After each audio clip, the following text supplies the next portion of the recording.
हम इतने छोटे से गांव पूरा संबल सा शायद आप लोग जानते भी नहीं होंगे, हम उतने छोटे से गांव से निकल के इतने बड़े शहर लखनऊ में तैयारी करने आए हैं। और सर एनटीए वाले अगर ऐसा करेंगे तो हमारे घर वाले सर तैयारी करने के लिए कैसे भेजेंगे? ये सवाल है निष्पक्ष जांच का, ये सवाल है तौर तरीकों का, ये सवाल है कार्यप्रणाली पर। घर में मिठाइयाँ बट गई थी, परिवार कितना खुश था, सब लोग बहुत खुश थे, इसका हो जाएगा, बच्चे ने मेहनत की, मेहनत सफल हो गई। और देखिए वहाँ जर्जर वाले सेंटर का इन लोगों ने नहीं बताया है, और जर्जर वाले सेंटर पेपर जो है रात को 6:30 बजे 9:30 बजे हुआ है। 2 साल कैसे काटे हैं यहाँ पे, कैसे तैयारी की है, वो सब सोच के डर लगता है कि दोबारा कैसे करेंगे। वो पेपर बहुत बड़े लेवल पे लीक हुआ है। 15,000 कम से कम 15 से 20,000 लोगों को पेपर जो है बांटा गया, डिस्ट्रीब्यूट किया गया। जी सर, मैं नीट नहीं दिया था, लेकिन जो सिचुएशन मैं देख रही हूँ उससे मेरा नीट देने का मन नहीं कर रहा है। हर साल हजारों लाखों की संख्या में बच्चे डॉक्टर बनने का सपना लिए कोटा, लखनऊ, प्रयागराज, कानपुर जैसे बड़े शहरों में आते हैं। साल भर दिन रात मेहनत करते हैं, लेकिन जब रिजल्ट आता है तो उन्हें कुछ और पता चलता है। इस समय देश भर में छात्र छात्राएं नीट एग्जाम के खिलाफ प्रदर्शन कर रहे हैं। वो चाहते हैं कि ये एग्जाम दोबारा किया जाए। मैं पिछले लगभग 9 सालों से जो बच्चे नीट की तैयारी कर रहे हैं उनको पढ़ा रहा हूँ, और ऐसे में हम लोगों का भी सामने आना बहुत ज़रूरी हो जाता है कि जिन बच्चों को हम पढ़ा रहे हैं उनके साथ किसी प्रकार का अन्याय ना हो। आपने मीडिया के माध्यम से या अन्य किसी भी सोर्स से आपने देखा होगा कि पिछले दिनों नीट की जो परीक्षा हुई उसमें बहुत सारी इरेगुलरिटीज़ देखने को मिले। उसमें एक जो सबसे बड़ा मुद्दा है वो है ग्रेस मार्क का। मेरा एक सवाल ये है कि जैसे उन्होंने क्या किया, अगर किसी के पास किसी को 20 मिनट लेट पेपर मिला है तो एनटीए ये क्यों मान के चल रहा है कि उस बचे हुए 20 मिनट में वो सारे 20 सवाल सही ही करेंगे? इस बात को हम ऐसे भी समझ सकते हैं कि कोई भी बच्चा जब पेपर अटेम्प्ट लेता है तो वो क्या करता है, पहले शुरुआत में आसान से सवाल करता है, और जो मुश्किल सवाल होते हैं, कठिन सवाल होते हैं, उनको बाद में करता है। तो हम इस चीज़ को ऐसे भी समझ सकते हैं कि आखिरी के 20 मिनट में हो सकता है वो गलतियाँ भी करता। तो 600 जिस बच्चे के नंबर आए हैं उसको 120 नंबर का ग्रेस मार्क करके उसको 720 पहुँचा दिया गया है। और एक लंबी जद्दोजहद के बाद, इतना सब कुछ त्याग करने के बाद जब वो 650 नंबर 640 नंबर तक पहुंच पाए तो इस तरीके की जो अनियमितताएं हुई उससे उनके जो सपने थे पूरी तरीके से टूट गए। बच्चे बहुत ज़्यादा परेशान इस समय, डिमोरलाइज हैं। और आप खुद भी समझिए कि अगर 720 में से किसी बच्चे के 650 नंबर आ रहे हैं और फिर भी उसे गवर्नमेंट मेडिकल कॉलेज में सीट नहीं मिल रही है, तो ये सीधा कहीं ना कहीं सिस्टम का फेल्योर है, या ये कह लीजिए कि सिस्टम की कार्यप्रणाली का फेल्योर है। मैंने इस बार का नीट 2024 में एग्ज़ाम दिया था, और मेरे साथ इस बार बहुत बड़ा स्कैम हुआ है। ये मेरा एडमिट कार्ड है। नीट का रिज़ल्ट जिस दिन आया 4 जून को, उस दिन मेरा रिज़ल्ट नहीं खुल रहा था। मेरे बार स्क्रीन पे दिखाया जा रहा था कि your result is not generated. तो मुझे लगा कि 23 लाख बच्चे हैं, हो सकता है कि ट्रैफिक लगा हो साइट पर, इसलिए मेरा रिज़ल्ट नहीं जनरेट हो रहा है। लेकिन उसके 1 घंटे बाद मेरे पास एनटीए की तरफ से ईमेल आता है कि your result can not be generated, क्योंकि मेरा रिज़ल्ट जनरेट नहीं हो सकता, क्योंकि उनको मेरी OMR टॉर्न और डैमेज्ड मिली है। इतना सुनने के बाद में मैं और मेरी फैमिली पूरा शॉक में चले गए। मुझे लग रहा था कि कुछ नहीं तो मुझे इलाहाबाद या फिर मेरठ का मेडिकल कॉलेज मिल जाएगा, और बहुत अच्छा कॉलेज है यूपी का। घर में सबको पता हो गया था, मतलब सबको बता ही दिया था, अगर नंबर आ रहे हैं तो जाहिर सी बात है बता दूंगा, पापा पूछेंगे ही। गांव वालों को भी पता चला था, सब लोग खुश थे। ये था कि चलो निकल गया, 2 साल मेहनत किया हूँ। पता चला कि इतना बड़ा स्कैम हुआ कि 34,000 रैंक जा रही है, जहाँ पिछले साल रैंक इतने मार्क्स पे गई थी 7,000, इस बार जा रही है 34,000। कुछ समझ में नहीं आ रहा क्या करना है। 2 साल कैसे काटे हैं यहाँ पे, कैसे तैयारी की है, वो सब सोच के डर लगता है कि दोबारा कैसे करेंगे। वो ऊपर से सबके घर की आर्थिक स्थिति वो नहीं होती है कि वो 3 साल 4 साल मौका दे पाएँ।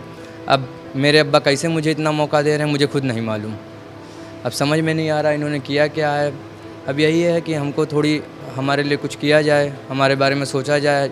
जो जेन्युइन बच्चे हैं, जिन्होंने सच में मेहनत की है, हम जैसे लोग जो दिन रात मेहनत किए हैं। मैं यहाँ लाइब्रेरी में 2-2 3-3 दिन सो जाता था, अपने रूम पे नहीं जाता था, कुर्सी लगा के सो जाता था। कभी कभी 2-2 टाइम का खाना नहीं खाता था। मतलब स्ट्रगल था, एक पूरा जो स्ट्रगल होता है वो मैंने किया। उसके बाद भी मेरे मेहनत का फल मुझे नहीं मिल रहा है, क्या कह सकते हैं। और देखिए वहाँ जर्जर वाले सेंटर का इन लोगों ने नहीं बताया है, और जर्जर वाले सेंटर पेपर जो है रात को 6:30 बजे 9:30 बजे हुआ है। ये सब प्रॉब्लम है। जर्जर वाले सेंटर की बातें नहीं चल रही एनटीए में। वो आते हैं ट्रांसपेरेंसी कर रहे हैं, ट्रांसपेरेंट कुछ है ही नहीं।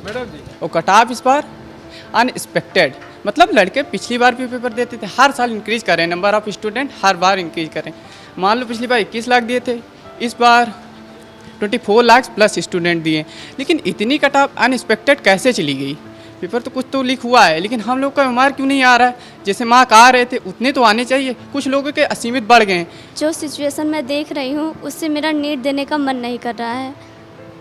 और एनटीए सर ऐसा करेंगे तो हमारा भविष्य क्या होगा? अगर ऐसे फ्रॉड से सर सब लोग डॉक्टर बनेंगे तो सर सबका तो फ्रॉड इलाज होगा ना। ऐसी जो मतलब एनटीए बातें बता रहा है, इससे सबसे बड़ा दुष्प्रभाव जो गांव के लोग हैं, गांव के में पढ़ने वाले बच्चे हैं, उन पे ये पड़ रहा है कि उनको समझ ही नहीं आ रहा है कि वो कहाँ जाए। मतलब एक गांव के बच्चे के लिए 720 में से 620 लाना बहुत मुश्किल काम हो जाता है, क्योंकि उसका जो ग्रामीण परिवेश होता है उसमें वो उस तरह का शुरुआती दौर में उसे शिक्षा मिलती नहीं है, तो उसकी वजह से उसको पहले से ही 10, 20, 30 नंबर कम आ रहे होते हैं औरों के कंपैरिजन में। तो ये बहुत मुश्किल होता है उस बच्चे के लिए कि वो कैसे इस चीज़ को कर पाए। और उसमें अगर इस तरह के रिजल्ट आएंगे जहाँ पर बहुत सारे बच्चे पूरा नंबर ला रहा होगा, तो ये तो बहुत मुश्किल हो जाएगा एक गाँव वाले बच्चे के लिए सेलेक्ट होना। तो इसीलिए इसका सबसे ज़्यादा जो इम्पैक्ट है, सबसे ज़्यादा जो असर है इस तरह के रिजल्ट का, वो गांव वाले बच्चे पे होता है। ये है एनटीए से और गवर्नमेंट से मांग है कि इसको जो है जांच की जाए। जांच करने के बाद पेपर जो लीक हुए हैं उनके सबूत बहुत सारे दिख रहे हैं हमको। एक सेंटर से 6 बच्चों का टॉप करना, 720 में 719 मार्क आना, 718 मार्क्स आना, 713 मार्क्स आना, ये हमें बता रहा है कि कहीं ना कहीं लीकेज हुआ है। पेपर बहुत बड़े लेवल पे लीक हुआ है। 15,000 कम से कम 15 से 20,000 लोगों को पेपर जो है बांटा गया, डिस्ट्रीब्यूट किया गया है। अब ये एनटीए मानने को तैयार नहीं है। ग्रेस मार्किंग वो कह रहे हैं दी गई, आज तक ग्रेस मार्किंग किसी को नहीं दी गई है जो है। तो बहुत सारे मुद्दों पे सवाल उठ रहे हैं, लेकिन किसी को एक्सेप्ट एनटीए नहीं कर रहा।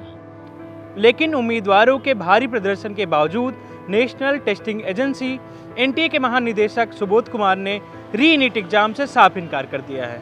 जो ये एक एनटीए का और जितनी भी एग्जामिनेशन कंडक्शन बॉडी हैं, सभी जो है हम तो आंसर की चैलेंज करते हैं, तो बच्चों से पता चलता है कि उनका फीडबैक और वो डिटेल में देते हैं कि ये विकल्प के बजाय ये विकल्प भी हो सकता है या ये होना चाहिए।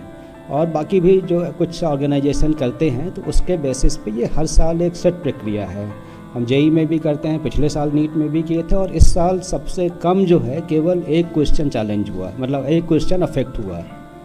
तो ये मतलब जो सिस्टम है, क्योंकि इतने सारे क्वेश्चंस बनते हैं, बुक्स अलग रहती हैं, तो एक क्वेश्चन केवल चैलेंज हुआ, which is the least in the history of like NEET examination in past few years.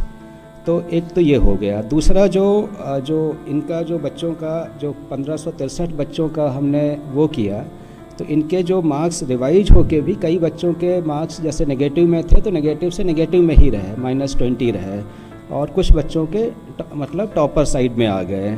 और इनका जो 1563 का है उसमें से 790 बच्चे क्वालिफाई किए। 790 बच्चे मतलब उनका जो परसेंटेज है 50.54% है। जबकि जो टोटल जो 23,33,000 बच्चे अपीयर हुए थे उसमें से 13,16,000 बच्चे क्वालिफाई किए, उनका परसेंटेज 56% है।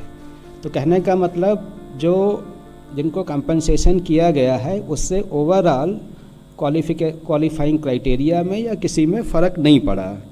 और जो इनका एवरेज भी है, जो बिफोर कंपनसेशन 164 नंबर का था और आफ्टर कंपनसेशन 192 नंबर का था।